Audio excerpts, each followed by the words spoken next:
Shabbat Shalom. It's Saturday morning here in the Galilee, and I'd like to give a public shout out to my husband for, while I was gone, putting a second router in our little rental apartment. And because he did, I can sit under the shade of an olive tree, which is the name of our little rental location. I can sit under the shade of an olive tree and talk to you on this beautiful Shabbat morning. As well, I should give you a brief testimony. The teaching from last week that the Holy Spirit gave me has really ministered to me and my husband.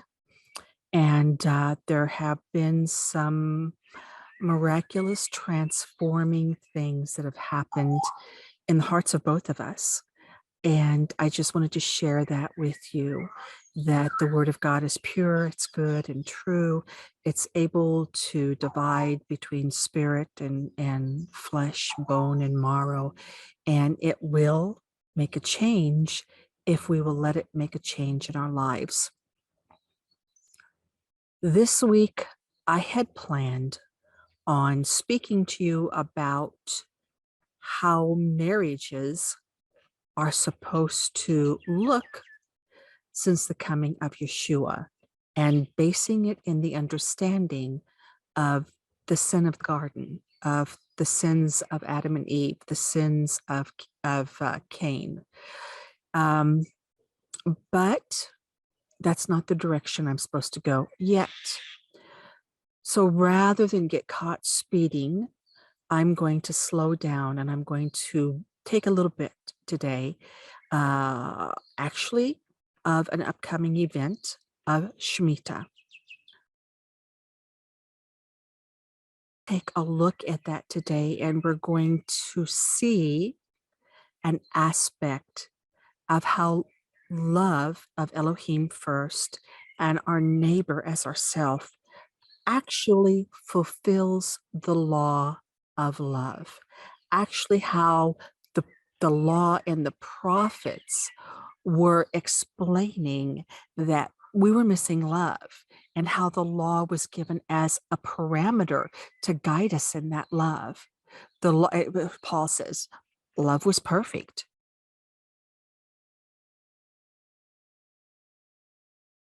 But our hearts were not perfected until the coming of our Mashiach.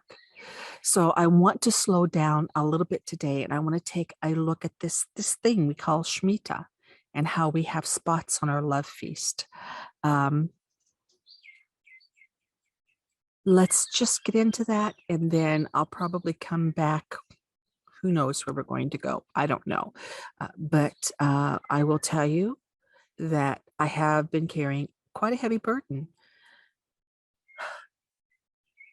for the true seekers, for those truly, truly, truly wanting to follow what we were told to follow, keeping the commandments and having the testimony of the Messiah, and loving our own selves not unto death, loving our lives not unto death. This is what we're going to be talking about, this thing called Shemitah and spots on our love feast. So before I get into this, next week I'll be talking with you and going ahead and going over the land Sabbath. But there were two parts to this command. There was something called Shemitah, and there was something called a land Sabbath. And as we do, we don't understand the fullness of what's been given.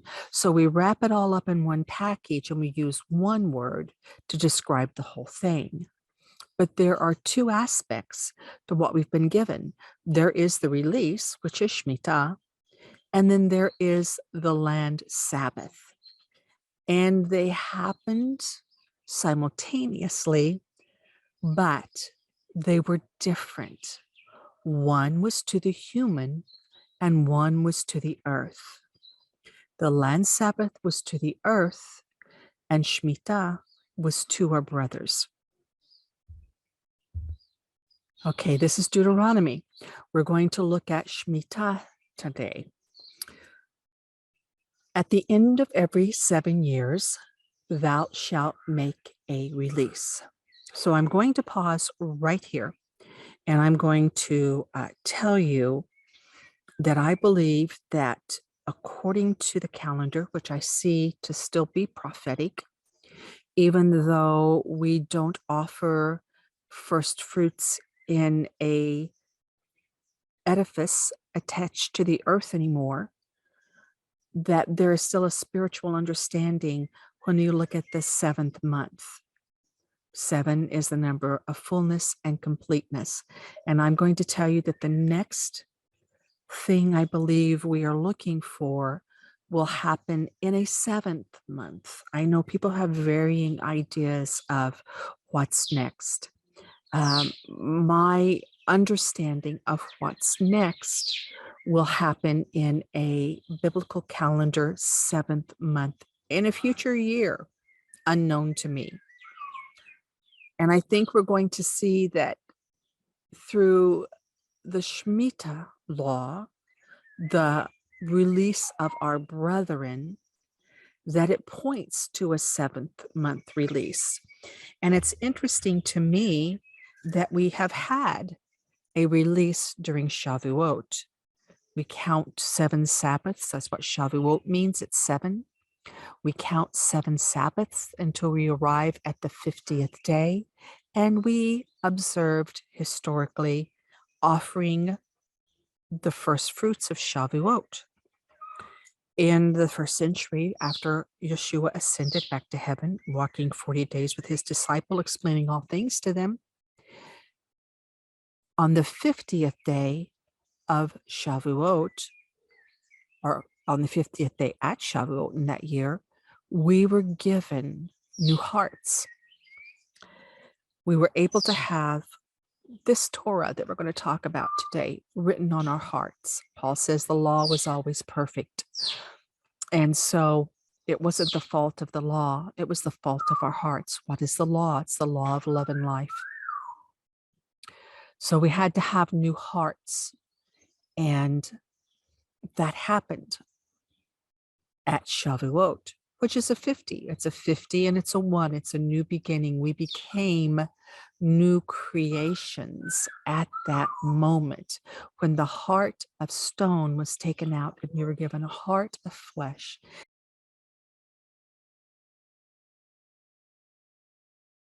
And the law could be written on it. That's what Romans says. Romans says if the Gentiles who don't know the law observe the law because they have been given hearts of flesh, because they're sensitive to the Holy Spirit, that's what Shavuot represented, was having a heart of flesh, no longer a hard heart. And we're going to see in this passage about hardening our hearts. So I'm already all over the place and I apologize, but I have a lot in my heart that has been laid there that I hope that I can convey to you. Again, at the end of 7 years, thou shalt make a release. 7, a very significant number. It's the number of swearing an oath to Elohim. Okay, the root of 7 means to swear. So when Elohim gives us 7s, he's making an oath to us. When we obey his law of love and life, we are keeping our commitment to him and we're swearing an oath of allegiance to him. And this is the manner of the release. This word is Shmitah. Every creditor that lendeth ought unto his neighbor shall be released. So if I lend to my neighbor here, let's say a bushel of barley, I have to release her from that debt if she's not paid me.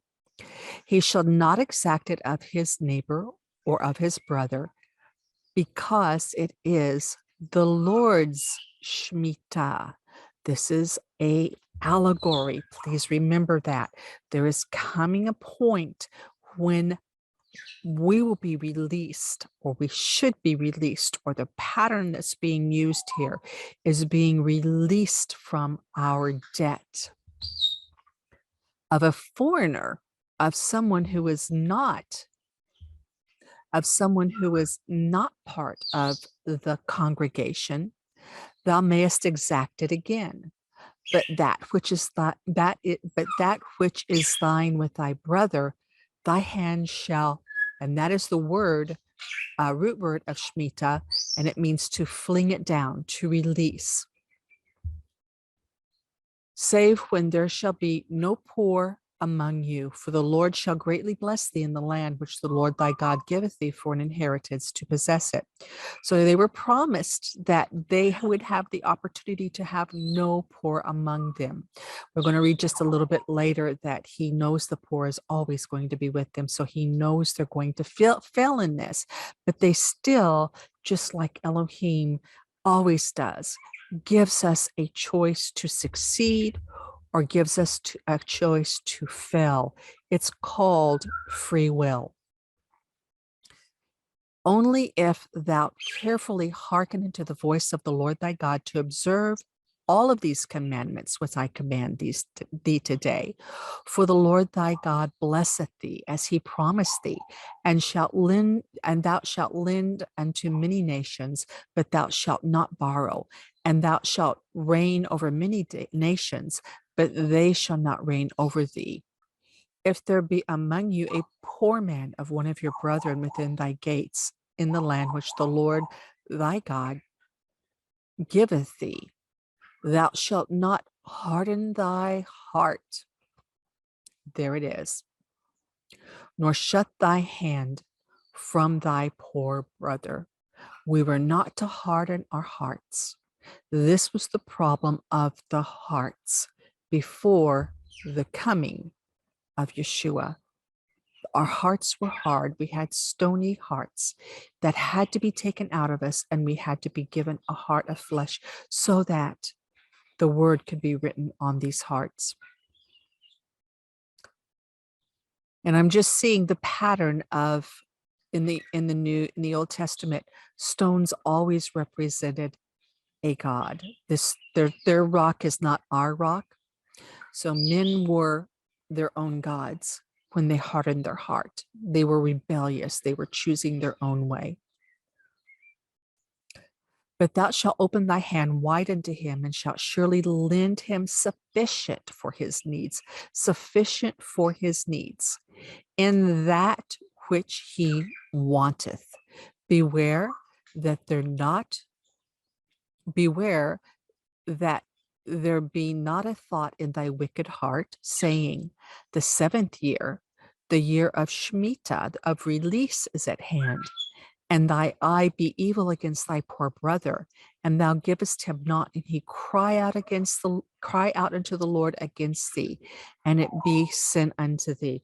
What is it that happened when the Israelites were in Egypt? It says their cry came up before the ears of Elohim. The Egyptians had hardened their heart against the Israelites. The Egyptians at that point were the Amorites. Was said to Abraham that your seed shall go into Egypt for 400 years because the sins of the Amorites, the iniquity of the Amorites is not full. So he hardened the heart of Pharaoh, and they didn't care for their brother through Noah. They didn't care from them. They afflicted them, and they hardened their heart. Thou shalt surely give him, and thy heart shall not be grieved when thou givest unto him, because that for this thing that the Lord thy God shall bless thee in all thy works, and all thy puttest thy hands unto. For the poor, now he's going to tell them, even though I've given you this opportunity, you're going to fail. For the poor shall never cease out of the land. Therefore I command thee, saying, thou shalt open thy hand wide unto thy brother, to thy poor, to thy needy in the land. And if thy brother, a Hebrew man or a Hebrew woman, be sold unto thee, and serve thee 6 years.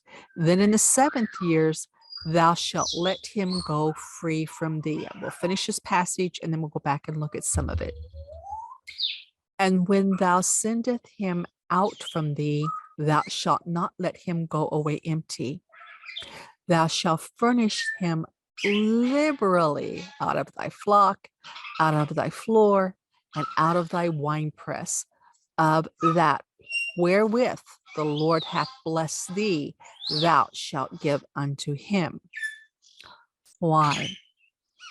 Because we were to remember that we were a bondsman in the land of Egypt, and the Lord thy God redeemed thee. Therefore, I command thee this thing today.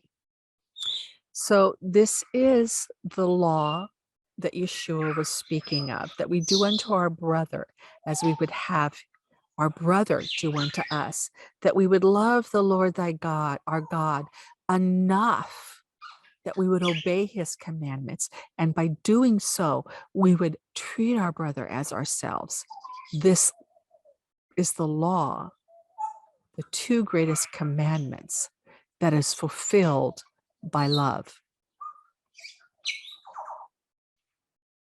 And it shall be, if he say unto thee, our brother who we're releasing and we're sending away full, I will not go away from thee, because he loveth thee and thy house, because he is well with thee. Then thou shalt take an awl and thrust it through his ear into the door, and he shall be thy servant forever. Also unto thy maidservant thou shalt do likewise. It shall not seem hard unto thee when thou send him away free from thee. In other words, do it with joy. For he hath been worth a double hired servant to thee, in serving thee for 6 years, and the Lord thy God shall bless thee in all that thou doest. This only works if the one who had sold himself to another individual had treated his brother with fairness and with the kind of love that we read about in 16 and 17, that the brother didn't even want to go free from the one he had sold himself to. This only worked if there was a treating. Even though he had sold himself, he was only a hired servant, he wasn't a slave. And at the end of that, the one who had bought his debt understood that he was blessing his brother and he was glad to let him go full. So we were not to do it as if we had that hardness in our heart, as if we were suffering a loss. We were to do it as if we had done it unto Elohim. This is what Yeshua says, that when we do these kind things, these treatments of others as our own self, that we do it as unto him.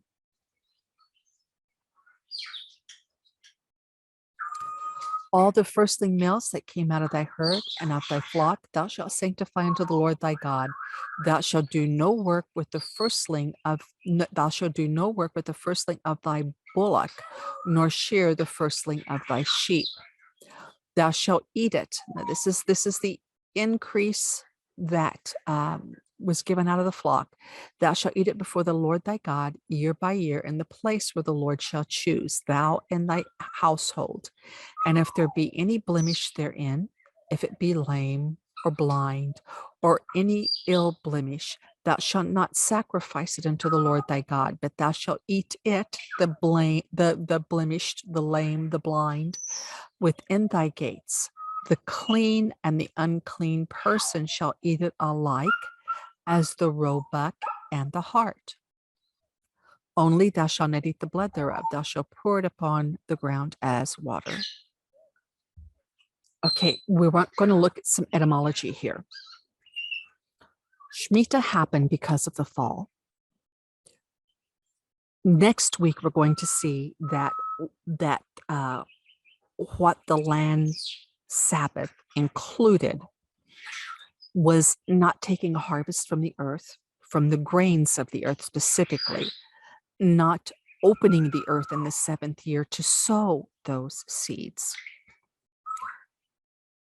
Shemitah means a remission or suspension. Forgive the analogy if you've lost someone to cancer, but this is the best way I have to explain it. When someone has cancer and they go into remission, it doesn't necessarily mean that the person no longer has cancer. It's that the action of the disease has been suspended. This is what happened for Shmitah.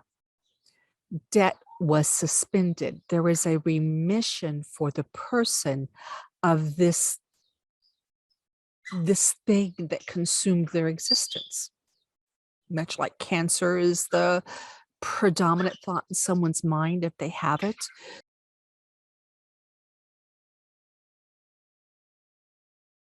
Debt is the predominant thing, and bondage is the predominant thing in someone's mind if they have sold themselves because they can't take care of their family. It wasn't a blessing to be in debt, but it was an opportunity for the lender to be a blessing and an opportunity for the borrower to continue to be able to live, to do better on another day, to get things right. I believe that debt was only incurred at this point in history if there was sin, if there was disobedience in the borrower's life or in the nation of Israel corporately. So Deuteronomy 15:2 says, this is the manner of Shemitah, the remission or the suspension. This is the manner of the remission or the suspension. Every creditor that lendeth aught unto his neighbor shall fling it, shall let it alone, shall decease, shall remit it. He shall not take it, he shall not exact it of his neighbor or of his brother, because it is the Lord's remission. It is the Lord's suspension. So every man was released from his sentence of opening the earth and fighting the thorns and thistles to make bread, which we're going to get into next week, Elohim willing.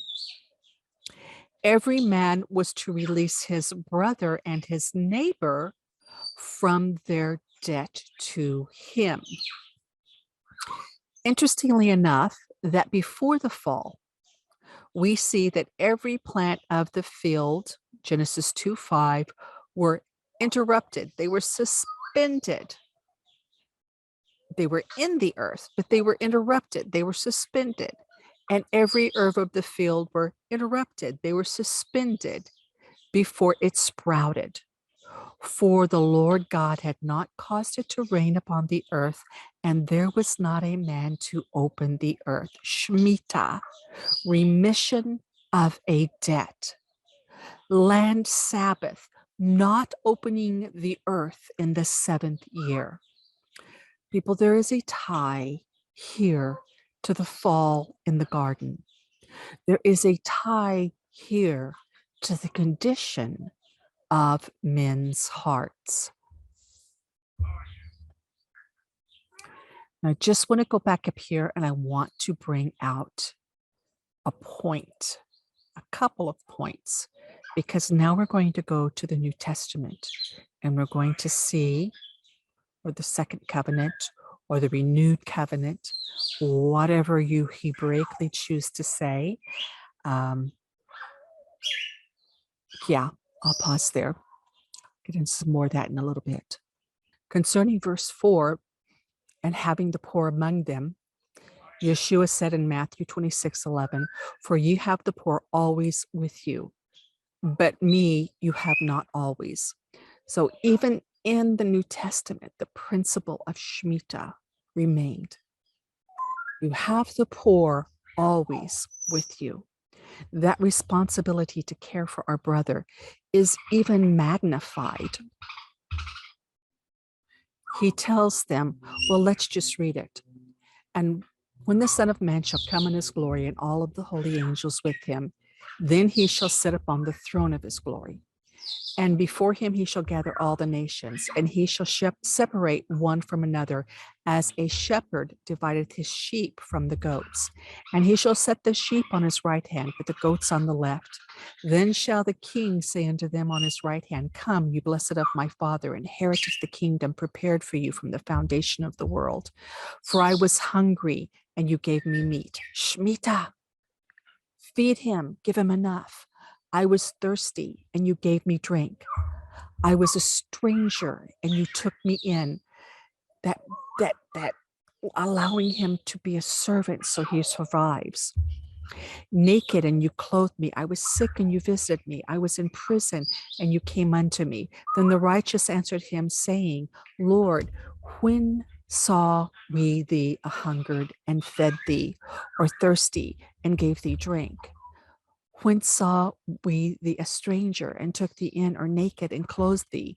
Or when saw we thee sick or in prison and came unto thee? And the king shall answer and say unto them, Verily I say unto you, inasmuch as you have done it unto the least of these my brethren, you have done it unto me.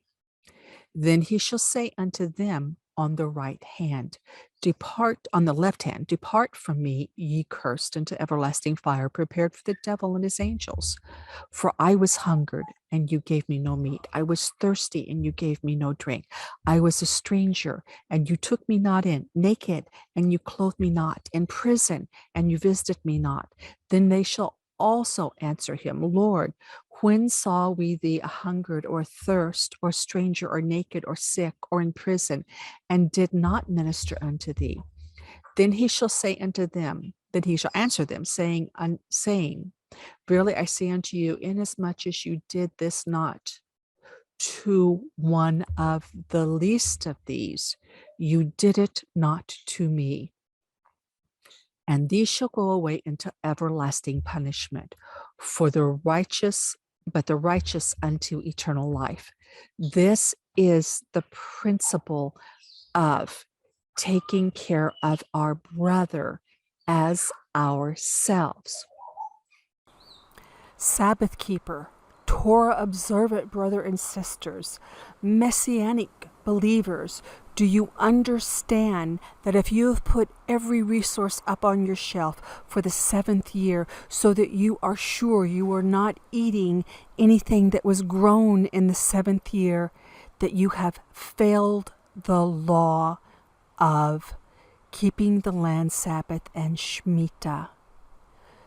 If you have anything with your brother that needs to be mended, if you have anything in your heart that does not come from a source of true love in being that maybe that person's doing something wrong, but how would you want that person to come and handle it with you?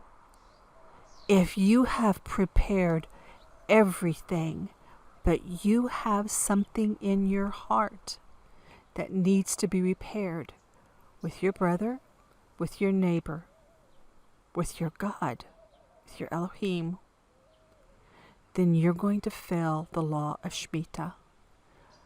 For too long, we who believe in Yeshua and worry about keeping the commandments run around with the commandments on the front burner.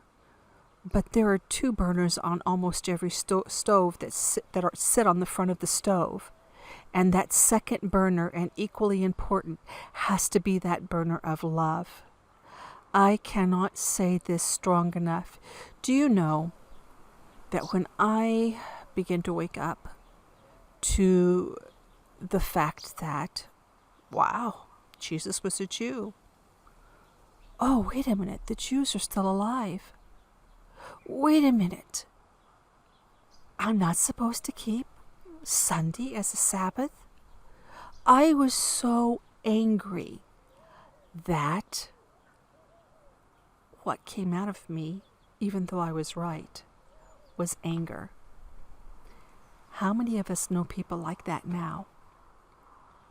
Are we their example? Do we walk away from them? Do we take offense by them? If indeed we are getting ready to go into a 7th year cycle, then I beg you to take care of the spot on your love feast, the spot that soils your garment. The principle of Shmitah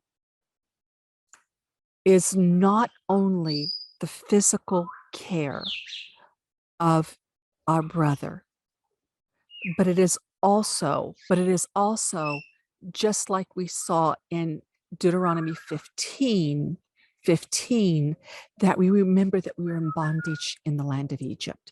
So this is also, we understand Egypt is sin. We understand Egypt is a debt of sin. And sometimes those debts of sins and acts of sins are against each other.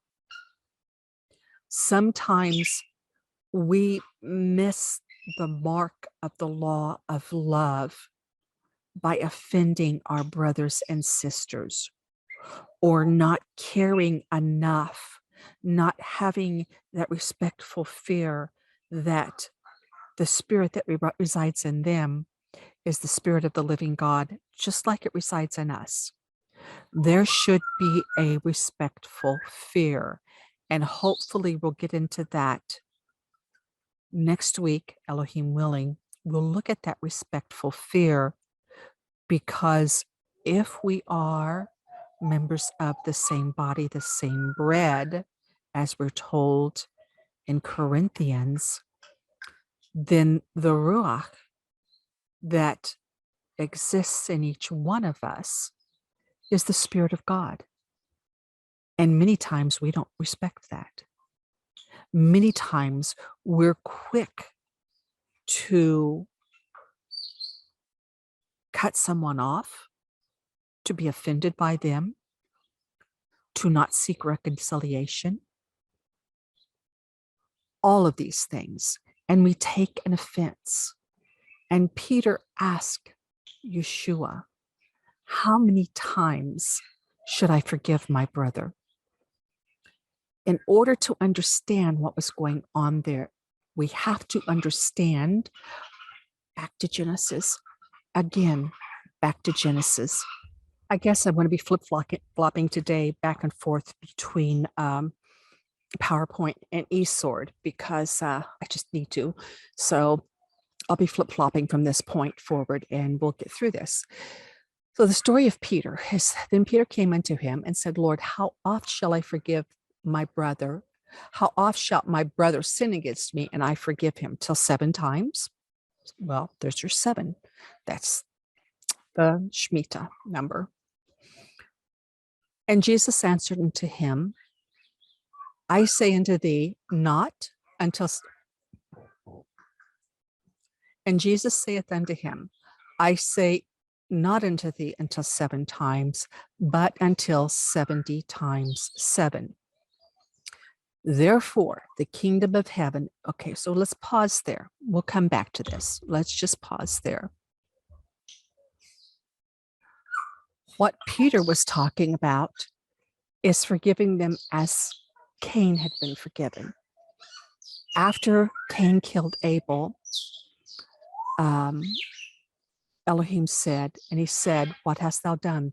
The voice of thy brother's blood crieth unto me from the ground, and thou art cursed from the earth, which hath openeth her mouth to receive thy brother's blood from thy hand. When thou tillest the ground, it shall not henceforth yield its strength, yield thee her strength.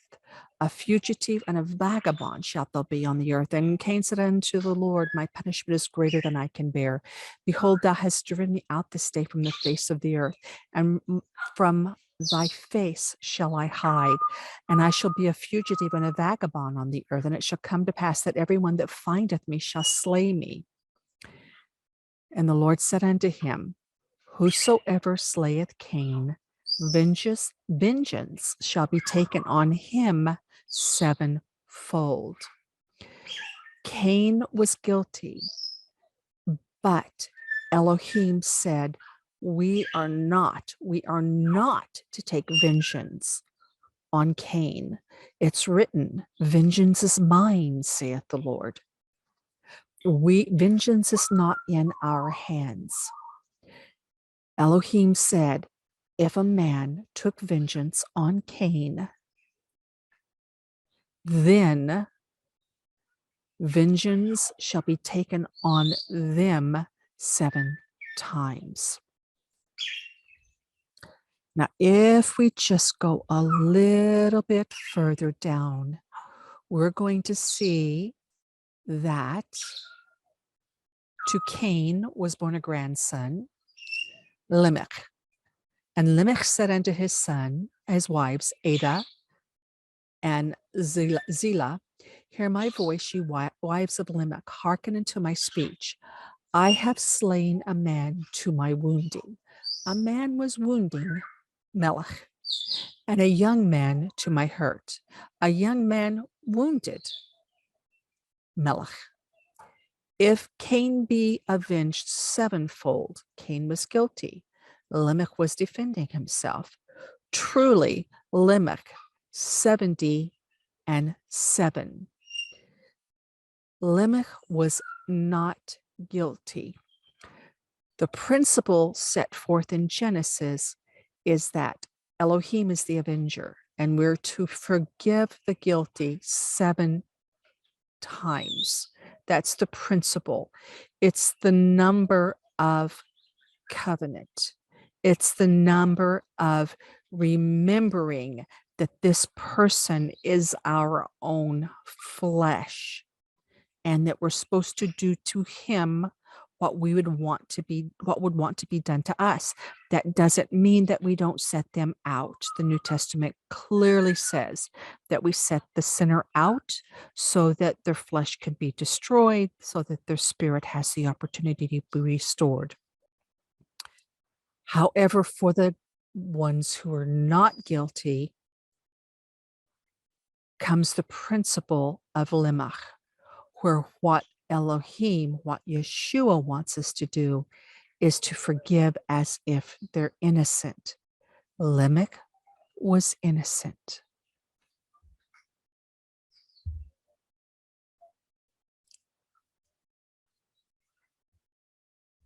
Yeshua said, I say unto thee,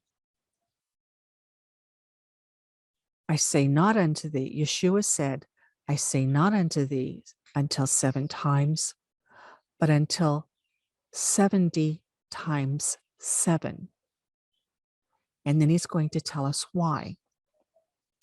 Therefore is the kingdom of heaven like unto a certain king who would take account of his servants. And when he had begun to reckon, one was brought unto him, which owed him 10,000 talents. But for as much as he did not to pay, the Lord commanded him to be sold, and his wife and children, and all that he had, and payment to be made. But the servant fell down and worshipped him, saying, Lord, have patience with me, and I will pay thee all. Then the Lord of the servant was moved with compassion and loosed him and forgave him the debt. But the same servant went out and found one of his fellow servants, which owed him only 100 pence. And he laid hands on him, and he took him by the throat, saying, Pay me that thou owest. But his fellow servant fell down at his feet and besought him, saying, Have patience with me, and I will pay thee all. But he would not, and went and cast him into prison till he should pay the debt.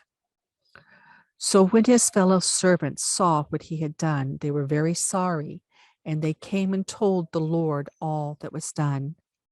Then the Lord, after that he had called him, said unto him, O thou wicked servant, I forgave thee all thy debt, because thou desirest of me. Should not thou have had compassion on thy fellow servant, even as I had pity on thee. What was it we were told about Egypt? Because when you were in Egypt, I released you from your debt.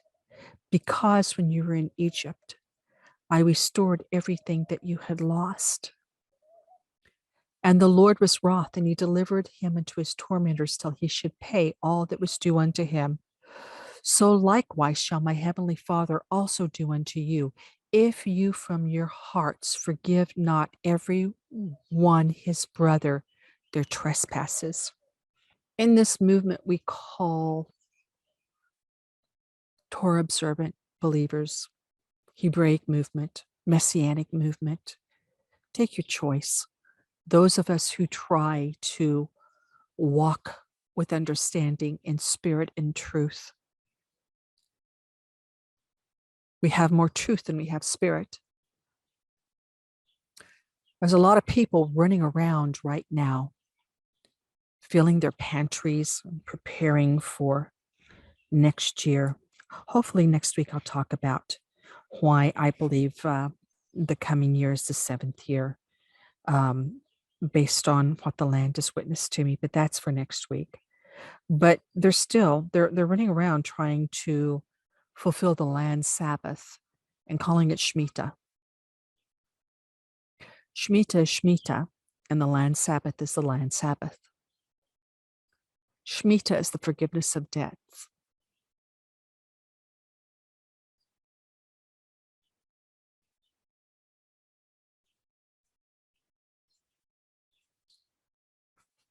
I got to forgive some debts in the last week. And do you know what forgiving debt does? It restores your joy. It restores your peace. It brings, what does it bring? How can I say? It brings a different feeling in the atmosphere of your life because you've forgiven debts. Oh, I had forgiven many debts, you know. I'm not going to tell you that. I'm going to talk about it frequently. It was a big one for me. It was the beginning of my lesson of love.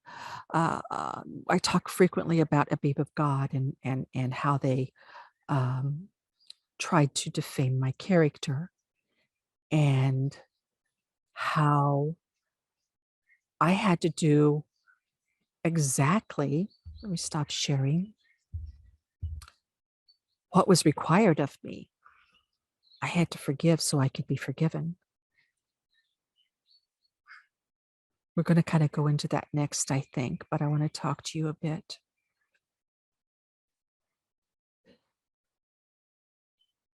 So I had forgiven.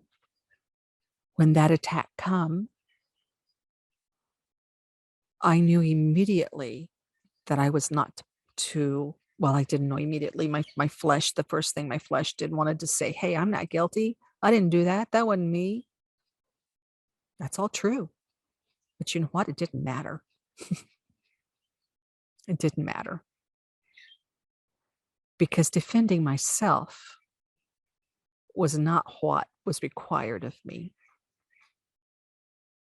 Forgiving my brother of the debt of sin is what was required of me.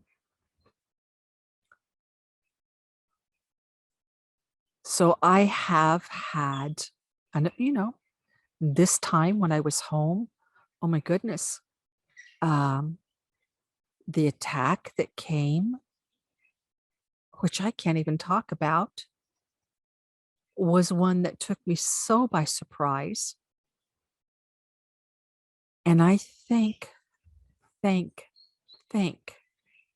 my Father in heaven that when this attack came, I didn't open my mouth. I didn't say anything. I didn't. Was I surprised? Yes. Actually, I was kind of shocked, but I didn't say anything. I walked away And I quietly got with my father and I waited to hear what he had to say to me.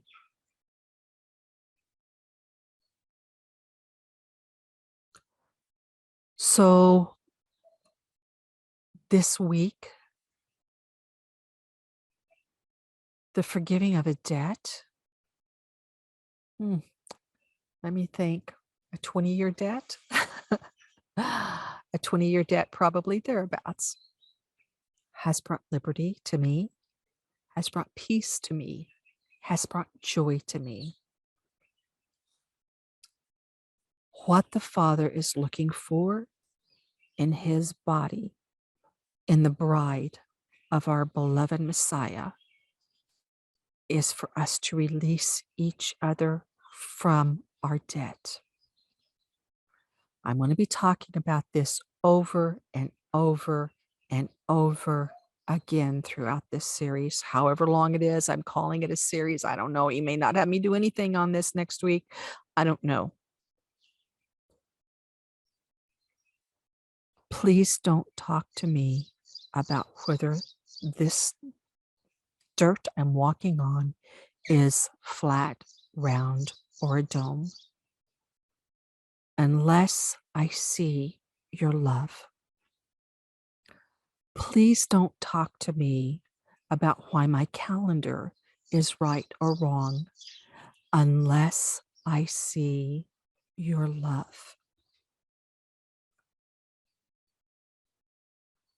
Please don't talk to me about whether I should be sitting in front of the camera because God created me as female, unless I see your love.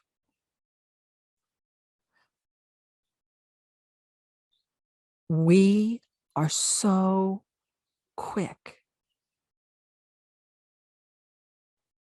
in this walk that we're in to pull out the Torah and slice and dice our brothers and sisters because we have the truth and we are right. Where's your love? They had the truth in the first covenant, but they didn't have love.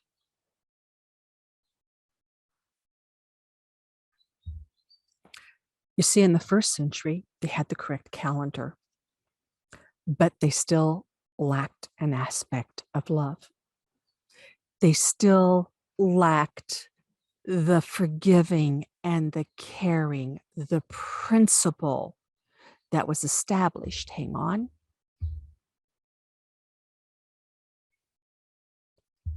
In the very, very, very beginning.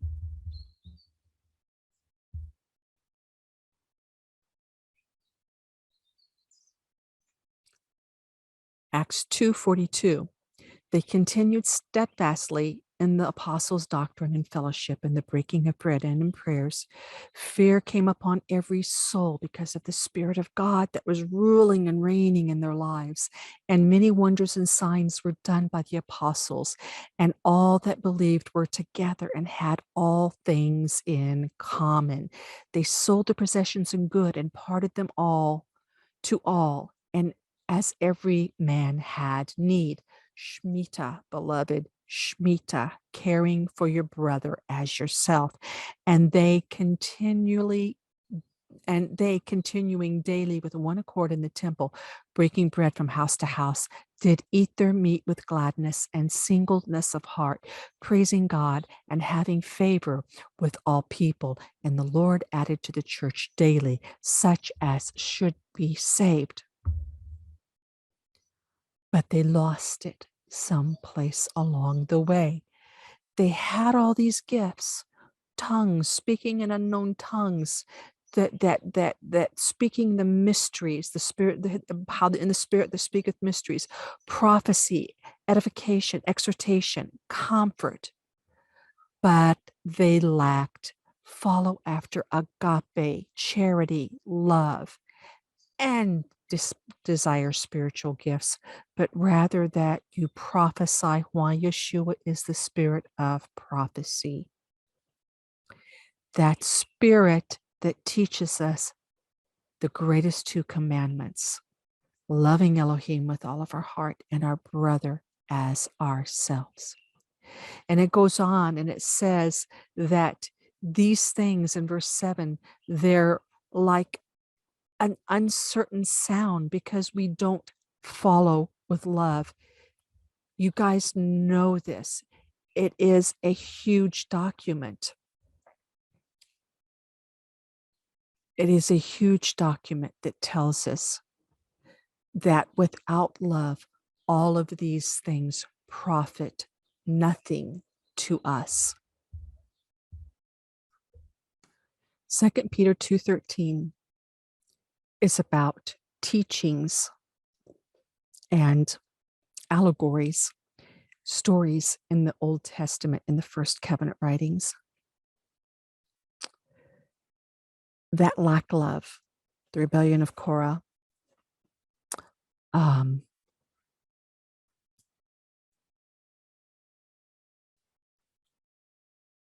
all the failings of the first covenant writings from Genesis to Malachi. And they receive the reward of unrighteousness as they count it pleasure to riot in the daytime, spots and blemishes, sporting themselves with their own deceivings while they feast with you.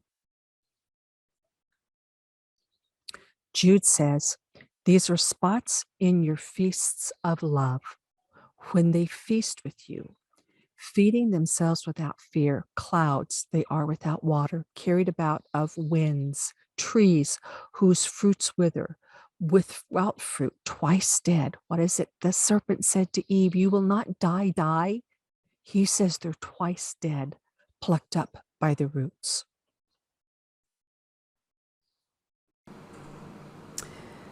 Now I'm going to kick at the biggest sacred cow of our time. I think the second biggest sacred cow is the calendar issue. The third position sacred cow is the shape of the earth. I believe that's the three biggest platforms that divide. The first biggest platform being on how you pronounce the name of the Eternal One, the creator of heaven and earth. There are some interesting combinations out there, but I have always held this position. And my position comes from an understanding of one who's lived in the United States, Panama, Guatemala, now in Israel. My position has been this: we truly don't know how to pronounce Yud-He Vav-He. That has been my position. And I tell this story, and it's a true story. When we first moved out of the country, we lived in the Republic of Panama. And leaving Panama City, going into the country, was the Bridge of Americas. You had to go across the Bridge of Americas, and then you would be leaving the city of Panama and entering the countryside. Some of you may know that for many years the United States military were in Panama. They had control of the canal zone, what came and went through the canal. And the influence of the Americans is seen, my goodness, throughout Panama. One of the places it's seen is in the language. As you left Panama City across the Bridge of America, there was a place on the right-hand side of the road after having leaving that bridge and getting back on the firm earth on the far side of the bridge. So you leave Panama, you cross the bridge, and on the right-hand side, there is this very important spot to the Americans. And they would always say, on the right-hand side.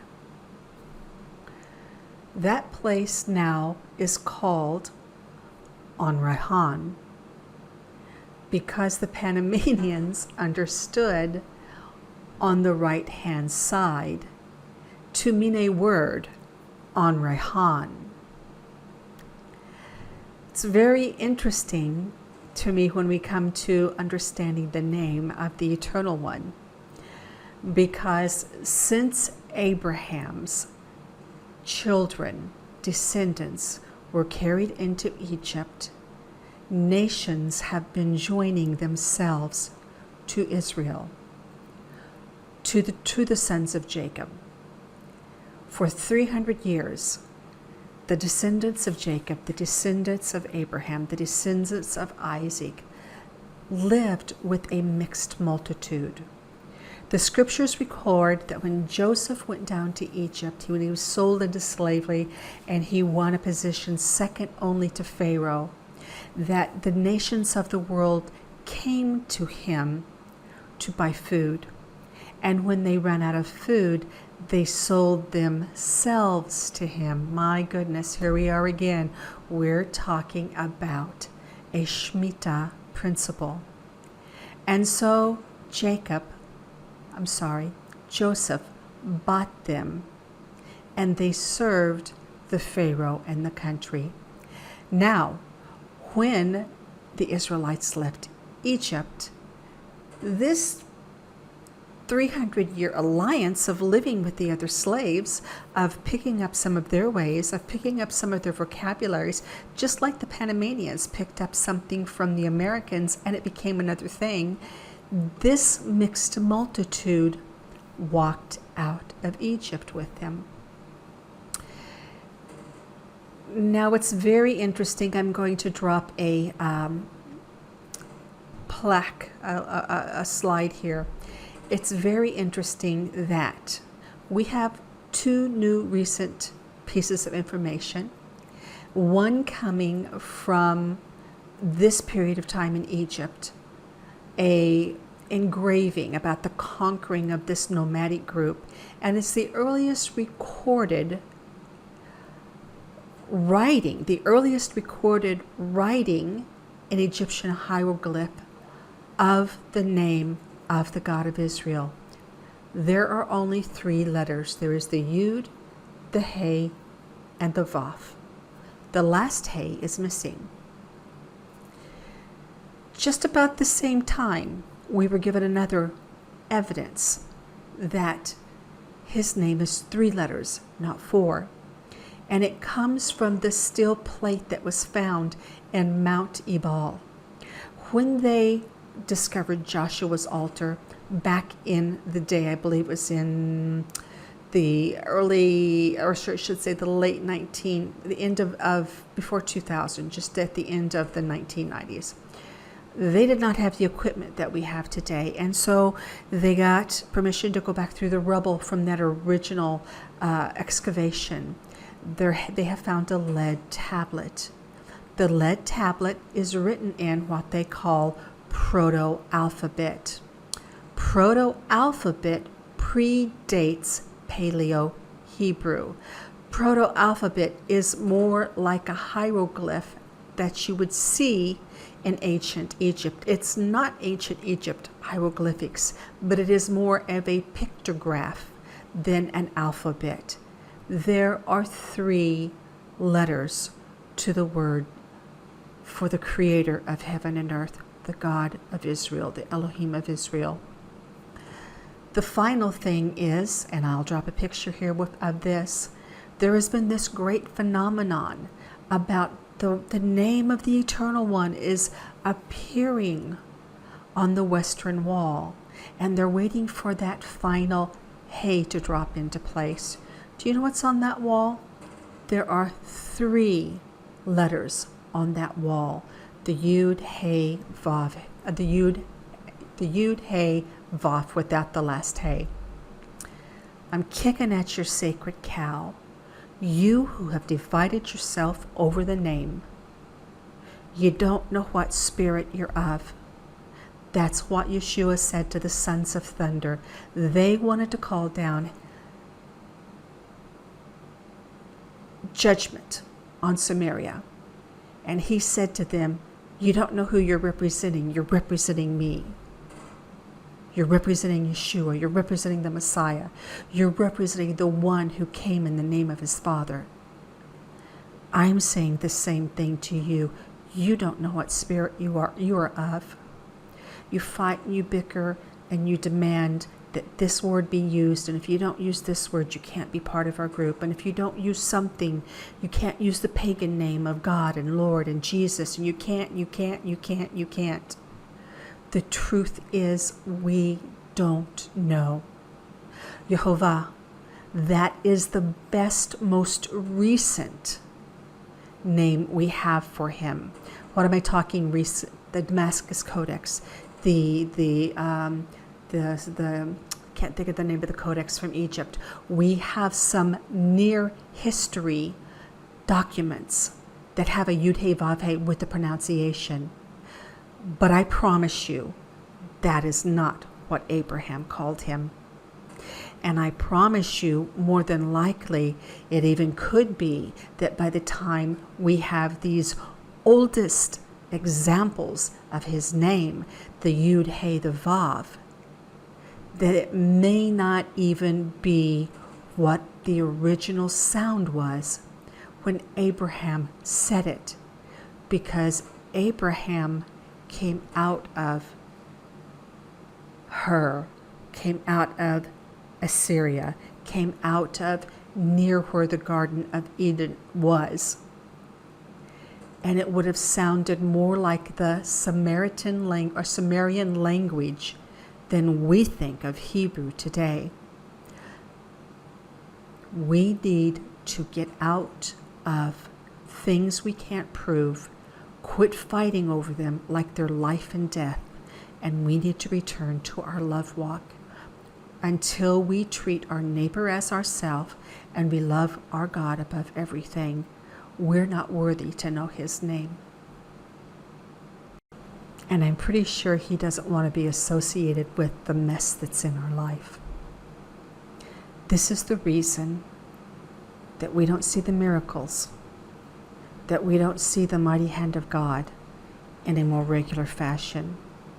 This is the reason that we don't affect change in the lives of others. It's because we're not even as good as the Israelites of the first century. Or maybe I should say, we're more like the Israelites of the first century. We understand the law somewhat, but we've missed the point altogether.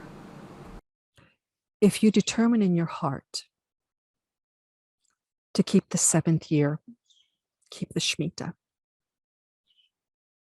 If you determine in your heart to not open the earth and not take food in the 7th year that has come from an earth that's been opened, keep the Shemitah. Release your brother. Lead with love. See, we forget as people who think we have been so enlightened that we have got to lead with love, or we're no better. We're no better than those who came before us, than those who walked before the coming of Mashiach.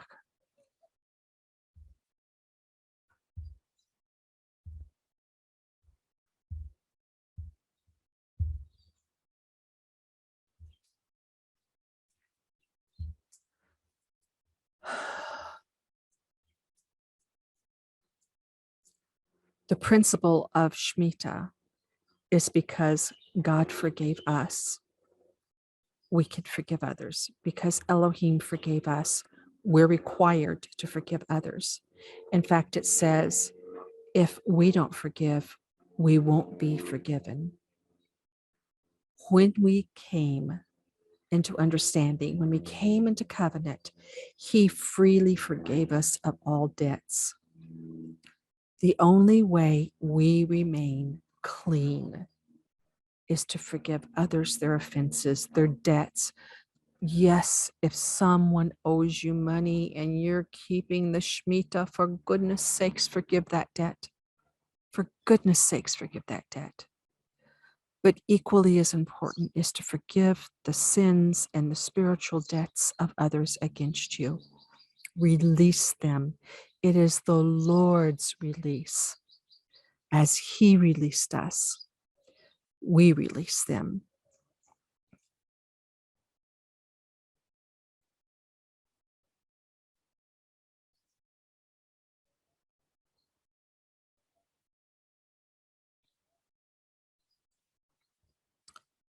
Again this week, Father, I pray that you teach us to love as you have loved, that as you have flung off our debt through the work of Yeshua, that we fling off the debt of others, that we Shmitah, that we release each other.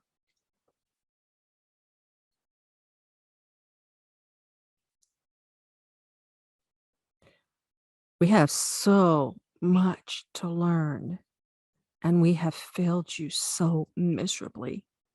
Those of us who you've given glimpses of understanding into your word, and we focus on your calendar, Father, and we focus on your feasts, and we focus on the tactile things that you commanded through your Torah. But those tactile things they were always there to point us to correct love, obedience to you, correct love of you. That should filter down as correct love to our brother. Father, forgive us that we have missed it this long. Oh, Father, I know that this message is going to be rejected by many of the Torah keepers, the Messianic, the Sabbath keepers, those who aspire to understand. Knowledge puffs up. Father, take the puff out of us. That leaven in the barley, Father, take the puff out of us and give us your heart and give us your love. B'Shem Yeshua HaMashiach.